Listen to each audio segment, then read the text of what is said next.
Ini ang 97.5 Bangon OK FM. 97.5 Okay FM. Gusto ko, okay ka.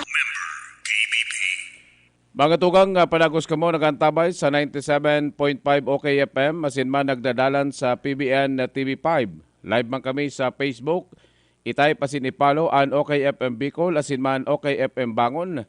Abang sa YouTube naman, itype lang po ang Bangon Aksyon Bareta. Eksakto ng 30 minutos. Makalampas ang alas 5 ninamay na pagkaga. Ang time check na yan. Atod sa Indo kang Cabral, Bicolandia Supermart, asin man kan original na Master Square.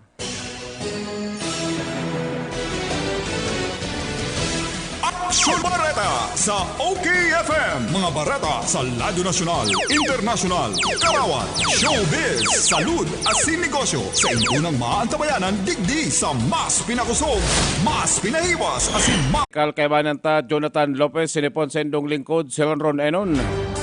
O yung mga nagbabagang headlines sa lado lokal. Abogado na incumbent kagawad sa Banawaang kan Goa, sinampahanin 5 kaso. Aksyon Bareta sa OK FM. Headlines pa mga tugang sa lado lokal, ina na nagdaklag nin aki sa Kalabanga, nagkasuko na sa pulis. Aksyon Bareta sa OK FM. Nagpamalo-malong abogado sa syudad kan Iriga, pinatawad kan IBP. Aksyon Bareta sa OK FM. Alkalde na day kabali sa listahan kan Cash Assistance Fund. Puminalag kan sugma. Aksyon Bareta sa OK FM. Sa iba pang headline sa lado kan showbiz. Daron kunita pasikat ngunyang kan sa iyang kayamanan.